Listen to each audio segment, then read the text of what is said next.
right, we're with Jim Hall from NASA, the real NASA. So what do you do at NASA? I mean, you have a cool job, I'm sure. Yeah, I do, actually. What do you do? I manage the exhibits and outreach and artifacts for the agency. What, you got moon rocks on you or something? I have a couple. Not with me, though. I'm sure you have them stashed in a cool place. So tell me, you have a very nice exhibit here. It looks like there's a lot of work and planning that went into it. Tell us a little bit about what it is, and I see all these really cool things, and I believe you discovered a planet. Yes. Let's see, we want to talk about that too, but let's talk. So I'll tell you what. I'll give you the bigger context. Give me the big, what we're here.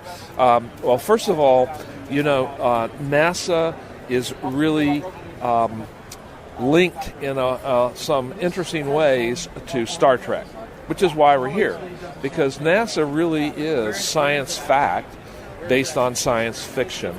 So we see ourselves the transition from imagination, and if you think it, almost we can do it, right? Right. Are you working on the medical tricorder right now? I heard you were. Actually. Believe it or not, at Ames they are working on a tricorder type of thing. Bones would be so proud. Yeah, he would. He would be. Do you know... do you know anything about the medical tricorder? No, I'm a planetary scientist. There you go. So Laura Lewis out there. So on the macro view, tell me about it. There's the X-15. There's exoplanet. What can we learn? What can we learn? Because that's what we're trying to do here is amplify each of our major campaigns. We call it campaigns. But we have Journey to Mars, which is on the other side, which is our Journey to Mars.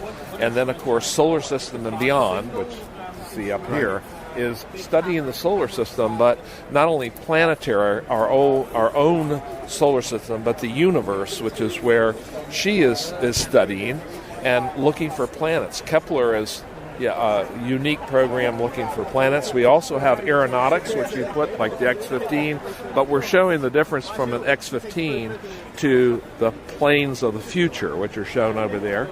And then the exoplanets is basically all this area here, and we have a number of selfie stations for people in this particular audience who likes it.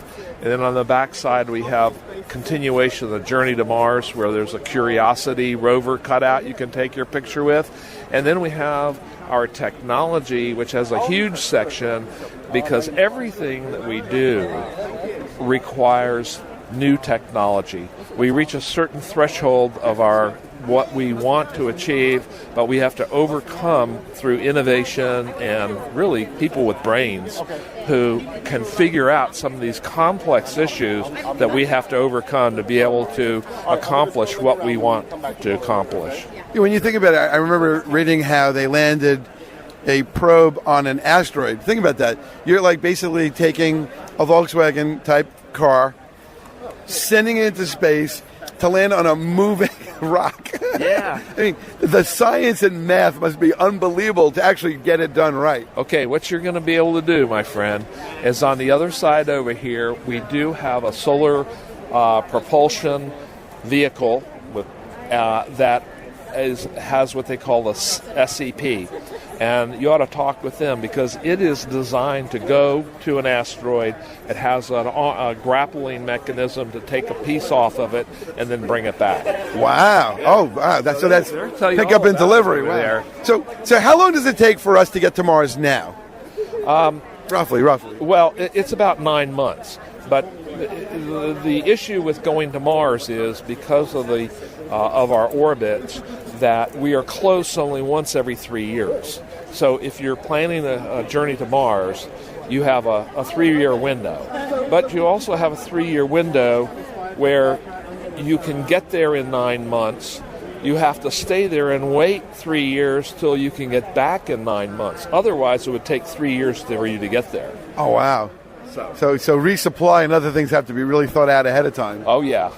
On our journey to Mars, we know we're going to be having to send in advance habitats, food, supplies, ability to produce greenhouses, and all the things you would need to live there. And it's got to be sent in advance before we send people. And most of that will orbit around the planet until we're there. That is a fascinating concept. What other deeper space missions are there in the hopper right now? Well, one that's we have a big picture of is Juno.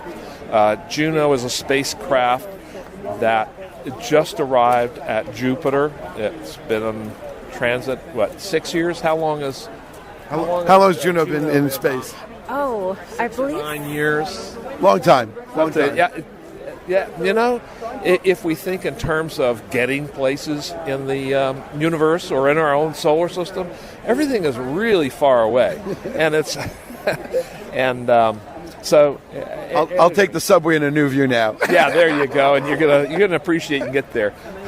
But we do have Juno, but I think we ought to turn you over to the Kepler, because that is one of the most fascinating things, and they have found so much. I mean, much more than we ever thought, and that's what all this area that you see here is kind of gives you an idea and some of our own imagination of what it might be like to be on a different planet. Wow. What to live on it. Wow. Try her out. All right. So your name is. Thank you so much. All right. So tell me, what's your name?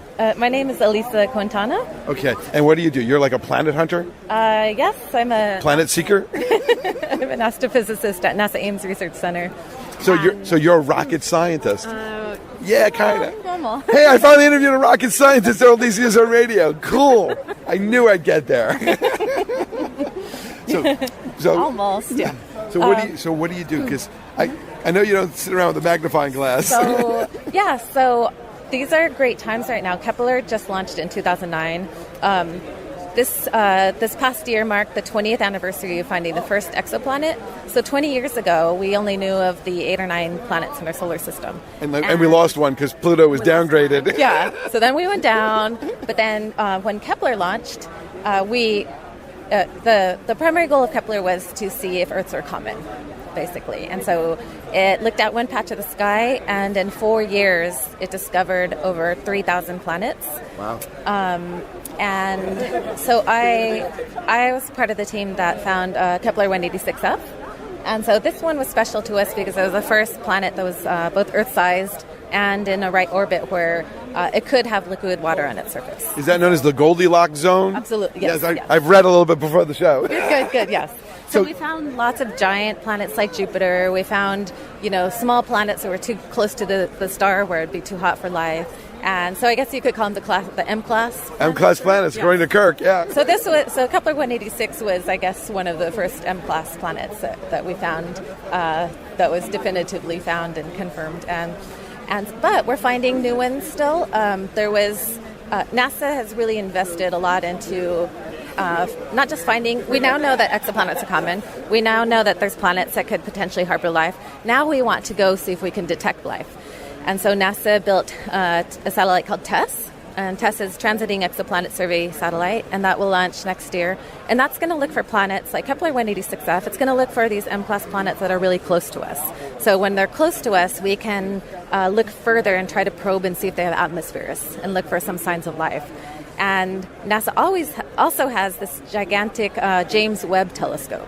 So that's sort of the successor to Hubble. It's going to be like the next Hubble. And James Webb is going to have the technology to really probe the atmospheres and search for what we call biomarkers.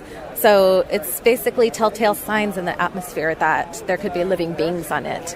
And so it's just looking at chemistry in the atmospheres of these planets that are close to us.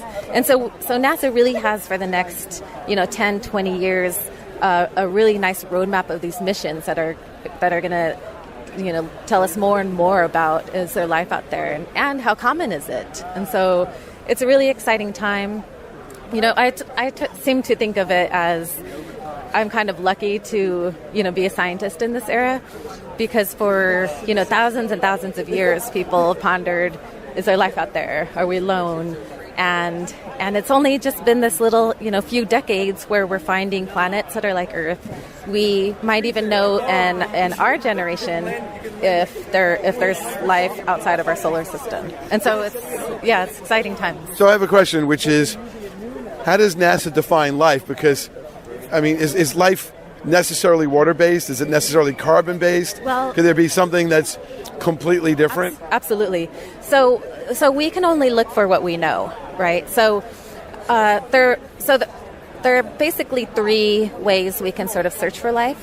So one is by looking, say, at the moons in our solar system. And since those are sort of close to us, we can look for, different microorganisms or maybe some types of life that might not be like intelligent life. For exoplanets, they're so distant that the only thing we can look for is what we know. So we look for planets that could have water. We look for atmospheres that could have, oxygen and these chemicals that we have here on Earth. Because otherwise we don't know what to look for, and we don't know, there could absolutely be some weird forms of life that thrive on methane or something random, right? Yeah. Right, because like at the bottom of the ocean, there's sea life that are under tremendous physical pressure, PSI, and they can't see and they don't get sunlight, and yet they seem to be around. So I look at that a little bit. Yeah, and so the SETI Institute, so the third way is through SETI, listening for radio signals, right? But the SETI Institute also has part of it is a large astrobiology consortium, and it's people that look for life in extreme environments. So we have people that are really explorers that work at the SETI Institute and dive into the deepest oceans and go to, the coldest parts on Earth looking for these, like all these water bears and all these weird types of life that are so resilient. And so we're not sure if the first signs of extraterrestrial life, it could be like some weird life form on the moon of Jupiter, or it could be we find some detection of oxygen in an atmosphere on a distant planet. Or maybe we'll hear some, technological civilization trying to ping us through radio. Knock, knock, who's there? Yeah, exactly. So we don't know what'll come first, but NASA's invested in it, and it's exciting that they have been. So when you look at the sky, you obviously don't look at the sky like I look at the sky. What do you look at nighttime when you're just looking with the naked eye, without all the fancy telescopes and the radio and that stuff? Well, so I think one thing we have learned from Kepler is that planets are common.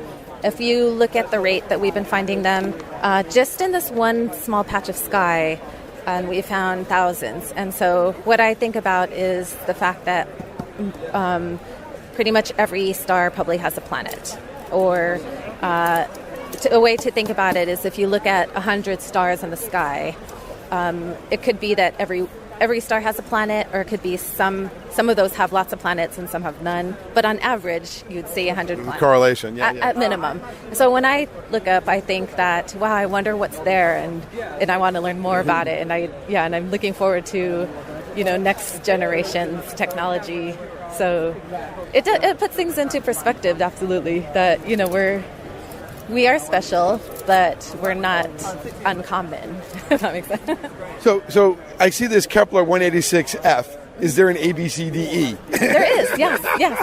So tell me about this naming convention, because that's a little, like, why not 186, 187? Right. It's hard to name planets. There's a union called the International Astronomical Union, the IAU. It's like the Copyright Office? Yeah, pretty much. And they're the ones that demoted Pluto officially. So they sort of keep in charge of all the naming conventions. And so typically how it works is a survey like Kepler will have Kepler numbers. And then for a given star, you'll name planets it'll start at B, because I don't know why. Because the copyright people wanted it that way. Yeah. So there's Kepler B, C, D, and E are inner four planets. They're all about Earth size, but they're really close to the star. But they're too close to the star, so they're really hot and dry. I don't know what class that would be. I don't know Star Trek engineering that. I didn't go to Starfleet Academy. Yeah, I didn't either. You'll have to find out. Find out what Earth-sized planet that's really close to the star that's super rocky, almost like Mercury barren. I'm sure it has a class. So the inner four planets are like that, and then Kepler 186 is far enough away that it could be more temperate. And there could be a planet in between E and F, because there's a space there for it. But we don't know. It could be that, because the way that we look for planets is we see it cross in front of the star. And so if the planet is inclined even just by a few degrees, if it doesn't cross, then we wouldn't see it. So maybe other future missions might be able to answer if there's more planets in the system. Can you tell from here what is the surface of any of these planets? What's actually, what's the dirt? No, so all that we can measure is either size or mass. And so Kepler measures, with the technique Kepler uses, which is the transit photometry method, it measures the size. Ground-based telescopes on Earth can measure the mass of planets. Occasionally, if you can get both the mass and size of a planet, if you can use different techniques on the same planet, then you can get a composition.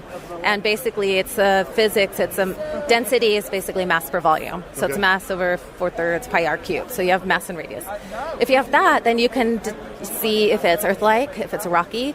The density will tell you if it's icy or if it's a water world, or maybe it's gassy. So there have been a few planets where we can determine, with both measurements, we can say it's Earth-like composition. And that's pretty much it. We don't know if it has cores and layers or plate tectonics. Green cheese. Green cheese. For all we know, there's lots of cheese planets. Because I remember growing up that the moon was made out of green cheese. Yeah. And still, we don't know. And so that's pretty much all that we can tell right now with our current missions. Is the universe expanding? That's one of the big questions. But is it expanding, or is there a limit to the universe? Is it endless? I don't think we know that, do we? You're asking the wrong. I'm a planetary person. I don't really look at the big picture, like cosmology. Well, is there a frame at the end of the planet? Yeah, I probably shouldn't comment because it'll be all speculation. Well, I assume it's all speculation because no one really knows. Yeah. What was the most exciting thing that you discovered personally? Was it like a thing where you jumped out of your seat and went, "Oh my goodness!" There is no green cheese, or whatever. Yeah, so, we were excited with Kepler 186F because it was a milestone. We had been looking for these Earth-sized planets. Some of the systems that we found, I've been lucky to be part of, hundreds of exoplanet discoveries. Kepler in total has discovered over 2,300. Wow, that's amazing. And then there's been another 1,000 by other methods. And so I've been lucky to be part of maybe a third of those. And some of the systems are just amazing. There's a system called Kepler 444, which is basically 4 sort of Earth-like planets that all orbit a star within 10 days. So they're very close to the star. But what was interesting is that we've learned that the star is almost 11 billion years old. Wow. So it's almost, so we have a system of Earth-like planets, or I should say Earth-sized planets, around a star that's almost as old as our universe. And so we know planets are everywhere now, spatially, but that sort of made me think, wow, then you think back in time. So not only just now we see planets everywhere, but there could have been planets, throughout this whole course of our 11 billion years. Yeah. And so I think just that concept really surprised us, because it's not something we really thought about, that you could have these Earths that are that old, So I think that was one of the most interesting recent discoveries. So if I were to get my car and drive to Kepler 186F, how long would it take me to get there? Assuming I had space protection, food, radiation shields. Well, what a light year is. So 186,000 miles per second. Yes, so multiply that times the 500. Wow. So it's 500 light years away. Right. It's quite distant. That's far. And that's because the patch of sky Kepler looked at, they wanted to look at a part of the sky that wasn't too crowded with stars, but was, separated enough that we could look for planets also. So that patch of sky is pretty distant. And that's why this next mission test I mentioned earlier, it'll find planets that are more, between 5 and 30, or around tens of light years instead of hundreds and thousands.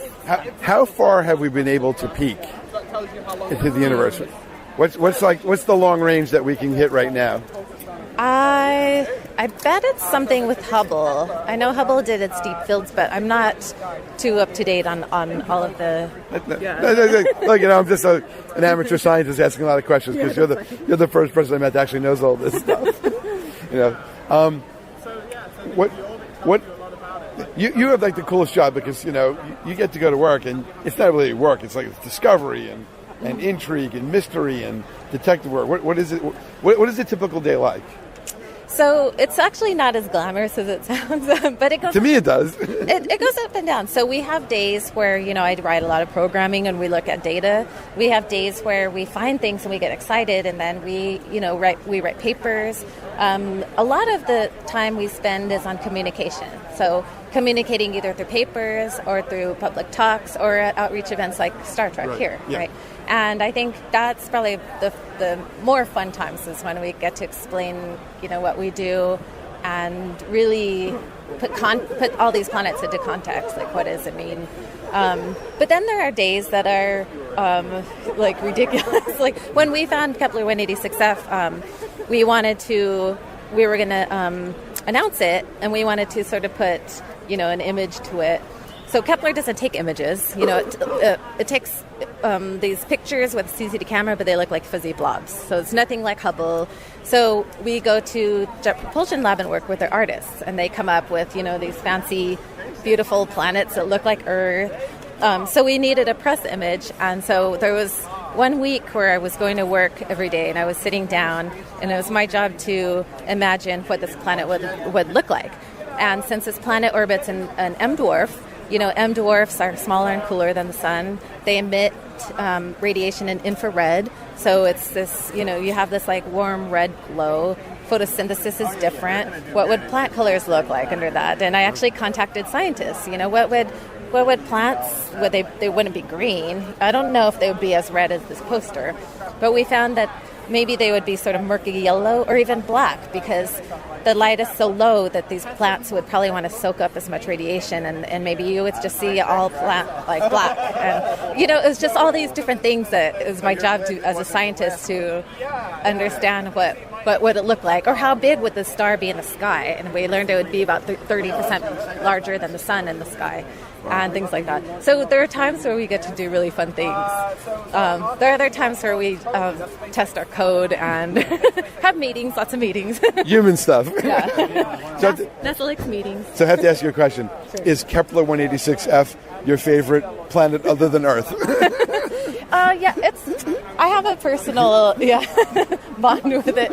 Just because it was a planet that we found that was Earth-size, and it remained Earth-size while we studied it for a period of a year.